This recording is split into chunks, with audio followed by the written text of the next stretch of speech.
नमस्कार, मैं अभिषेक और आप देख रहे हैं अभिषेक लेक्चर्स यूट्यूब चैनल। इस वीडियो में हम वेज फ्रिक्शन पे एक प्रॉब्लम करेंगे। ये प्रॉब्लम नंबर 3 है। इसके पहले हम 2 प्रॉब्लम और किए थे।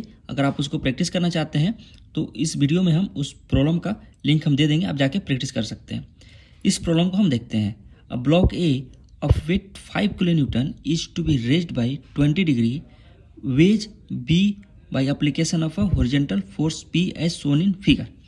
ये जो ब्लॉक है, ठीक है, इसको रेज करना है किसके द्वारा? इस वेज के द्वारा, ठीक है। ये वेज का एंगल कितना डिग्री है? 20 degree. Okay. The block A is constraint to move vertically by the application of horizontal force S. Find the magnitude of the force P and S when the angle of friction of all the surface is 14 degree. Means ये जो block है इसके ऊपर एक constant force S लग रहा है, ठीक है। और ये जो फोर्स है इस ब्लॉक को ऊपर की तरफ जाने के लिए क्या करेगा? हेल्प करेगा। सभी सरफेस के बीच में जो एंगल ऑफ फ्रिक्शन है वो क्या है? 14 डिग्री है, ठीक है। हमें फोर्स P और फोर्स S हमें फाइंड करना है। जो गिवन है वो हम यहाँ पे लिख दिए हैं। Weight of the block 5 kilo Newton, angle of ways 20 degree, angle of friction 14 degree, ठीक है। वेज फ्रिक्शन में ऑलवेज आपको सबसे पहले क्या करना है? जो ब्लॉक है उसको एक जगह पे ड्रॉ करना है और जो वेज है उसको दूसरे जगह पे ड्रॉ कर लीजिए, ठीक है। फर्स्ट स्टेप में आपको पहले ब्लॉक और वेज को ड्रॉ कर लेना है। सेकेंड स्टेप में उसका फ्री बॉडी डायग्राम ड्रॉ करना है, ठीक है। हमने ब्लॉक को ड्रॉ कर लिया और वेज को भी ड्रॉ कर लिया। अब हम फ्री बॉडी डायग्राम ड्रॉ करते हैं। देखिए, ये जो फेस है इस फेस पे एक हॉरिजॉन्टल फोर्स लग रहा है और ये है एस, ठीक है। ये जो ब्लॉक है उसका सेल्फ वेट कितना है? ये 5 किलो न्यूटन है, ठीक है। तो self weight always centrally vertically downward लगता है, तो 5 kilo Newton centrally vertically downward हमने शो कर दिया, ठीक है। ये जो वेज है इस वेज के इस फेस पे एक हॉरिजॉन्टल फोर्स P एक्ट कर रहा है, ठीक है। और ये जो ये ब्लॉक है इसके इस फेस पे एक हॉरिजॉन्टल फोर्स S एक्ट कर रहा है, ठीक है। ये P फोर्स की वजह से ये वेज इस तरफ जाएगा और ये S फोर्स की वजह से ये ब्लॉक कहाँ जाएगा? ऊपर की तरफ जाएगा, ठीक है। अब देखिए, जब ये वेज इस तरफ मूव करेगा तो इस सरफेस पे ये जो ब्लॉक है स्लाइड करेगा किस तरफ? इस तरफ। ये ब्लॉक किस तरफ स्लाइड करेगा? इस तरफ। जब ब्लॉक इस तरफ स्लाइड करेगा तो एक अपोजिंग फोर्स ये वाले फेस पे एक अपोजिंग फोर्स किस तरफ लगेगा? इसके जस्ट अपोजिट, इस तरफ। अपोजिंग फोर्स क्या होता है? फ्रिक्शनल फोर्स होता है। तो ये जो वेज है, सॉरी, ये जो ब्लॉक है ये इस तरफ मूव कर रहा है तो उसको अपोज करने के लिए एक इस तरफ का फोर्स लगेगा। इसको हम क्या बोल दिए? फ्रिक्शनल फोर्स F1, ठीक है। फ्रिक्शनल फोर्स ऑलवेज सरफेस के पैरेलल लगता है, ठीक है। ये फ्रिक्शनल फोर्स सरफेस के ऑलवेज पैरेलल लगता है और एक नॉर्मल रिएक्शन होगा इस फेस पे जिसको हम N1 बोल दिए। और फ्रिक्शनल फोर्स और नॉर्मल रिएक्शन ये 90 डिग्री एंगल बनाते हैं, ठीक है। अब हम वेज का फ्री बॉडी डायग्राम समझते हैं। देखिए, एक हॉरिजॉन्टल फोर्स इस फेस पे लग रहा है जो P है, ठीक है। ये सरफेस रफ है। जब आप P फोर्स लगाइएगा इस फेस पे, ये वेज इस तरफ जाएगा तो इस तरफ जाएगा, उसको अपोज करने के लिए एक फ्रिक्शनल फोर्स लगेगा जस्ट अपोजिट, तो फ्रिक्शनल फोर्स इस तरफ लगेगा। अगर वेज इस तरफ जा रहा है तो फ्रिक्शनल फोर्स इस तरफ लगेगा। इसको हमने F2 बोल दिया, ठीक है।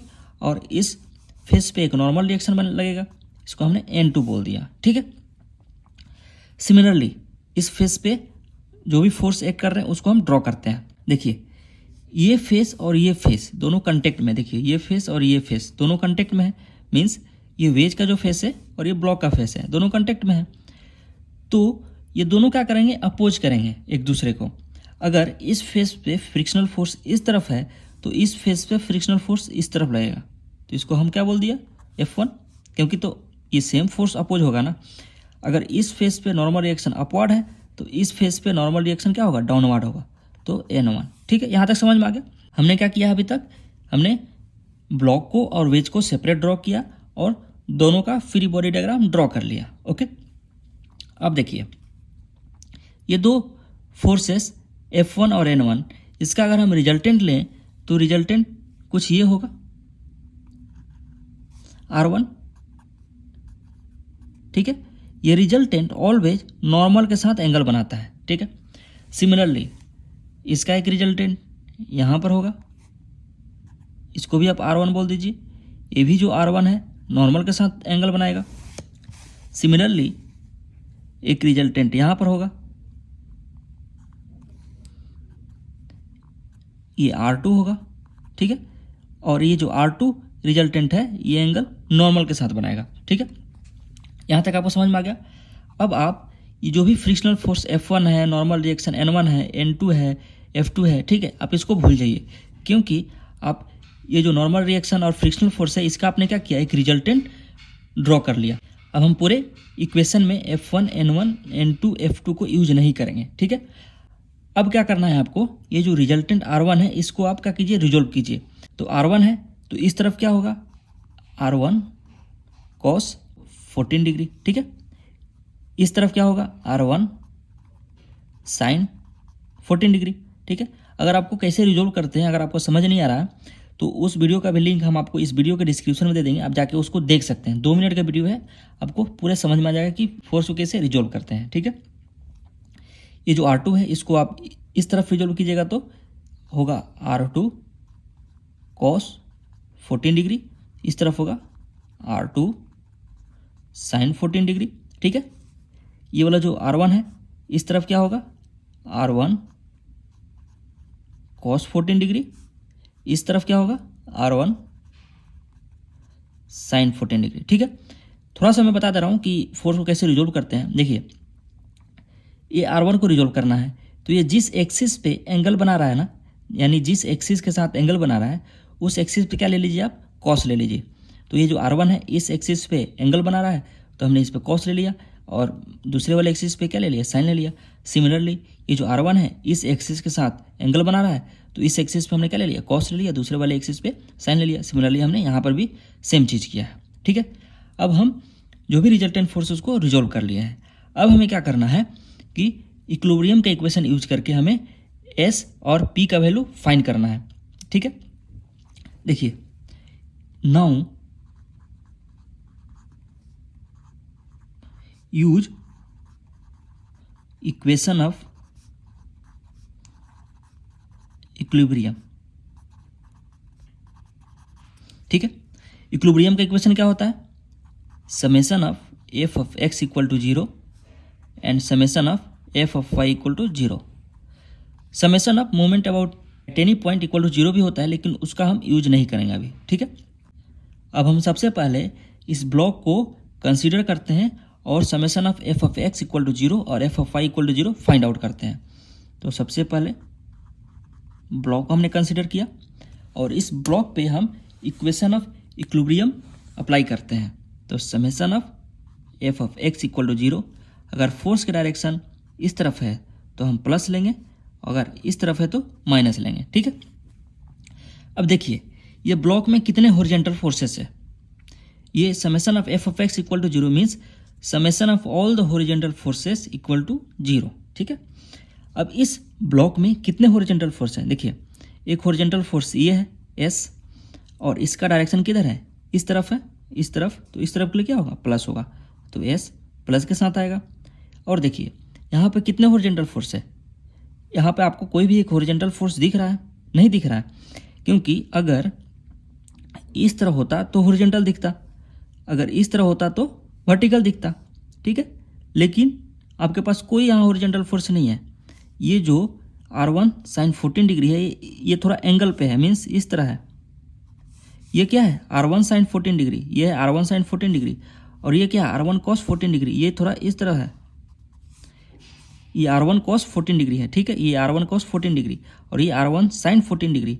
अगर आपको हॉरिजॉन्टल फाइंड करना है ये वाला, तो ये वाला एंगल अगर हम 14 डिग्री में ऐड कर दें तो एक आपको हॉरिजॉन्टल फोर्स मिल जाएगा, ठीक है। और ये वाला जो एंगल है अगर हम इस 14 डिग्री में ऐड कर दें तो आपको ये वर्टिकल फोर्स मिल जाएगा, ठीक है। जब आप ऐड कीजिएगा तो इस तरह हो जाएगा, ये जो आपका हॉरिजॉन्टल फोर्स है इस तरफ R1 sin 14 डिग्री, और ये जो एंगल है वो क्या है, एंगल ऑफ वेज है, ये 20 डिग्री, ठीक है। तो आपको 20 डिग्री ऐड कर देना है, ठीक है। तो ये आपको क्या आ गया, एग्जैक्ट हॉरिजॉन्टल मिल गया, और ये आपको क्या हो जाएगा, एग्जैक्ट वर्टिकल हो जाएगा। मीन्स आपको R1 cos 14 प्लस 20 डिग्री कर दीजिएगा, ठीक है, यहाँ पे, तो आपको क्या हो जाएगा, ये एग्जैक्ट वर्टिकल मिल जाएगा।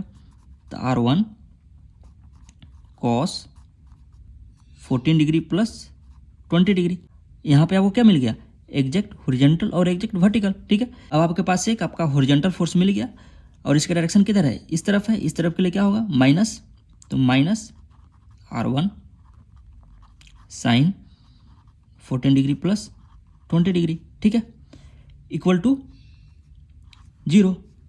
ये आपको फर्स्ट इक्वेशन कंसीडर कर लेना है। हम S का वैल्यू फाइंड नहीं कर सकते हैं और R1 का वैल्यू फाइंड नहीं कर सकते हैं क्योंकि ये दोनों अननोन है। ठीक है, और हमारे पास केवल एक ही इक्वेशन है। अब हम summation of F of Y equal to 0 find करते हैं। Means summation of all the vertical forces equal to 0 हमें फाइंड करना है। अगर फोर्स का डायरेक्शन अपवर्ड है तो हम प्लस लेंगे, डाउनवर्ड है तो माइनस लेंगे। ओके, अब देखिए, अब यहाँ पे कितने वर्टिकल फोर्सेस हैं। अब एक वर्टिकल फोर्स तो ये है जो ब्लॉक का सेल्फ वेट है, ये 5 किलो न्यूटन, ये डाउनवर्ड एक्ट कर रहा है। डाउनवर्ड के लिए क्या है, माइनस के साथ आएगा, तो माइनस 5 किलो न्यूटन। ठीक है, अब दूसरा वर्टिकल फोर्स किधर है, ये है R1 cos 14 degree plus 20 degree. ठीक है, ये अपवार्ड है। अपवार्ड के लिए क्या होगा, प्लस होगा, तो plus R1 cos 14 degree plus 20 degree. ठीक है, हमारे पास सिर्फ दो ही वर्टिकल फोर्सेस हैं। इसको आप इक्वल टू 0, इसको आप सेकेंड इक्वेशन कंसीडर कर लो। ठीक है, अब देखिए, ये जो सेकेंड इक्वेशन है इसमें सिर्फ एक अननोन है R1।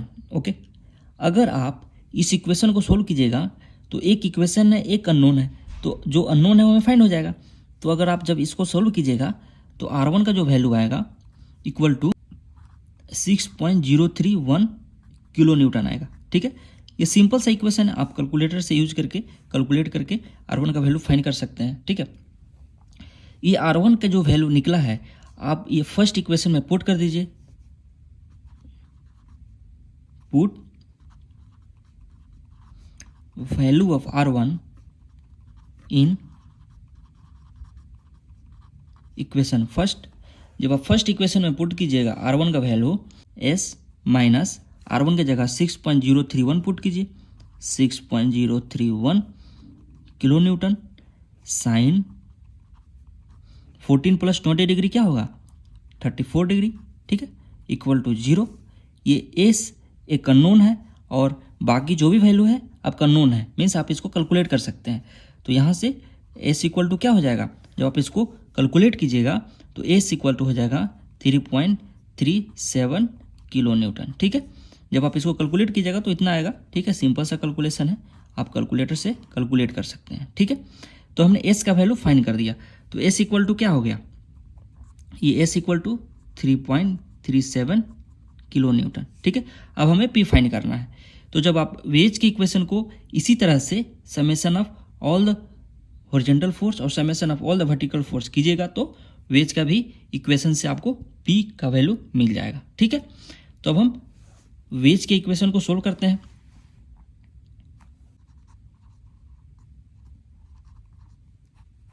ठीक है, इसमें summation of all the horizontal forces equal to 0, यानी summation of F of X equal to 0। अगर फोर्स का डायरेक्शन इस तरफ है तो प्लस, अगर इस तरफ है तो माइनस। सिंपल सा सेम कंसेप्ट हम यहाँ पर भी यूज करेंगे। देखिए, ये जो वेज है इसमें कितने हॉरिजॉन्टल फोर्सेस हैं, एक हॉरिजॉन्टल फोर्स ये है R2 साइन 14 डिग्री। ठीक है, इसका डायरेक्शन किधर है, इस तरफ है। इस तरफ के लिए क्या होगा, प्लस होगा, तो प्लस R2 साइन 14 डिग्री। ठीक है, एक हॉरिजॉन्टल फोर्स यहाँ है। ठीक है, इसका डायरेक्शन किधर है, इस तरफ है। इस तरफ के लिए क्या होगा, माइनस, ये माइनस के साथ आएगा तो माइनस P। ओके, अब देखिए, जो ये वाला जो फोर्सेस यहाँ पर हैं ये एग्जैक्टली हॉरिजॉन्टल और वर्टिकल नहीं है। ओके, तो आपको हॉरिजॉन्टल और वर्टिकल बनाना है पहले। जिस तरह से आप यहाँ पर बनाए थे सिमिलरली आपको यहाँ पर भी हॉरिजॉन्टल और वर्टिकल बनाना है। ठीक है, ये हॉरिजॉन्टल होगा और ये वर्टिकल होगा। ओके, अब देखिए, जो ये आपका F1 है ये कुछ इस तरह से है। ये F1 है आपका, F1 बोलिए, या ये R1 साइन 14 डिग्री। F1 तो अब भूल जाइए, R1 साइन 14 डिग्री ये आपका क्या है, R1 साइन 14 डिग्री। और ये जो है एग्जैक्टली जो इस तरह से बना हुआ है, हम यहाँ पे ड्रॉ कर रहे हैं, ये वाला जो फोर्स है आपका R1 कॉस 14 डिग्री है। ठीक है, लेकिन हमें ये चाहिए और ये चाहिए, ठीक है, हमें ये चाहिए और ये चाहिए, ठीक है। इसके लिए आपको क्या करना पड़ेगा कि ये वाला जो एंगल है ना, अगर हम 14 डिग्री में ऐड कर दें तो हमें ये वाला मिल जाएगा। तो ये वाला क्या हो जाएगा, R1 cos 14 degree plus 20 degree. ये वाला जो एंगल क्या है वो 20 डिग्री है, एंगल ऑफ वेज, ठीक है। सिमिलरली आपको ये वाला जो एंगल है 14 डिग्री में ऐड कर देना है, तो ये वाला मिल जाएगा। तो ये वाला क्या हो जाएगा, R1 sine 14 degree plus 20 degree, ठीक है। ये वाला हॉरिजॉन्टल मिल जाएगा। तो आपके पास हॉरिजॉन्टल फोर्स क्या हो गया, R1 sine 14 degree plus 20 degree, और इसका डायरेक्शन किधर है, इस तरफ है। तो इस तरफ के लिए क्या होगा, प्लस होगा। तो आप लिख दीजिए यहाँ पे plus R1 sine 14 degree plus 20 degree को ऐड कीजिएगा तो क्या होगा, 34 डिग्री, ठीक है, इक्वल टू 0। इस इक्वेशन में आपको R2 का वैल्यू पता नहीं है, P का वैल्यू पता नहीं है, सिर्फ R1 का वैल्यू पता है, जो हमने फर्स्ट ब्लॉक का जब इक्वेशन सोल्व कर रहा था तो हमें मिला था। तो R1 का जो वैल्यू है 6.031 आपको यहाँ पुट कर देना है, ठीक है। पहले आप इस इक्वेशन को इक्वेशन थर्ड कंसिडर कर लीजिए, और इक्वेशन थर्ड में आपको R1 का वैल्यू पुट करना है। तो अब थर्ड इक्वेशन देखिए किस तरह से हो जाएगा, R2 sine 14 degree minus P plus R1 की जगह पे 6.031 पुट कर दीजिए, 6.031 साइन 34 डिग्री इक्वल टू 0। आप इस इक्वेशन को इसी तरह रखिए, ठीक है, क्योंकि इसको हम सोल्व नहीं कर सकते हैं क्योंकि हमारे पास दो अननोन है और एक इक्वेशन है। अब आप summation of F of y equal to 0 find कीजिए। अगर फोर्स का डायरेक्शन अपवर्ड है तो प्लस होगा, डाउनवर्ड है तो माइनस होगा। अब जो भी वर्टिकल फोर्स है आप उसको लिखिए। देखिए एक यहाँ वर्टिकल फोर्स है R2 cos 14 डिग्री, इसका डायरेक्शन ऊपर की तरफ है, ठीक है, ऊपर के लिए प्लस के साथ आएगा, तो plus R2 cos 14 degree, okay. यहाँ पर देखिए इसको हमने यहाँ पर ड्रॉ कर लिया है। अब देखिए अब वर्टिकल फोर्स एक ये है R1 cos 14 degree plus 20 degree, और ये डाउनवर्ड है, तो डाउनवर्ड के लिए क्या होगा, माइनस, तो minus R1 cos 14 degree plus 20 degree हो जाएगा आपका 34 डिग्री इक्वल टू 0, ठीक है। यहाँ पे एक इक्वेशन है और दो अननोन है, लेकिन ये दो अननोन में एक अननोन जो है हमें पता है, जो R1 का वैल्यू हमें पता है, तो R2 का वैल्यू हमें फाइंड हो जाएगा इस इक्वेशन से। जब आप R1 की जगह पे आप 6.031 पुट कीजिएगा तो R2 का वैल्यू फाइंड हो जाएगा। तो ये जो इक्वेशन है आप इसको इक्वेशन फोर्थ मान लीजिए, ठीक है। फोर्थ इक्वेशन में आपको क्या करना है, ये R1 का जो वैल्यू है 6.03 पुट करना है और R2 का वैल्यू फाइंड कर लेना है। तो इस तरह से हम फाइंड कर सकते हैं, R2 cos 14 degree minus 6.031 into cos 34 degree equal to 0, ठीक है, इक्वल टू 0। यहाँ से आपको क्या मिल जाएगा, R2 का वैल्यू मिल जाएगा। जब आप इसको कैलकुलेट कीजिएगा तो R2 इक्वल टू क्या होगा, R2 इक्वल टू, जब कैलकुलेट करने के बाद R2 इक्वल टू आपका वैल्यू आएगा 5.14 किलो न्यूटन, ठीक है। इस R2 का वैल्यू को 5.14 किलो न्यूटन को आपको कहाँ पे पुट करना है, इसको आपको यहाँ पे पुट कर देना है, यहाँ पे, ठीक है। 5.14 किलो न्यूटन का जो वैल्यू है R2 का आपको यहाँ पुट कर देना है। तो ये जो इक्वेशन थर्ड है आपको क्या हो जाएगा, R1 का वैल्यू क्या है 6.031 किलो न्यूटन, ठीक है।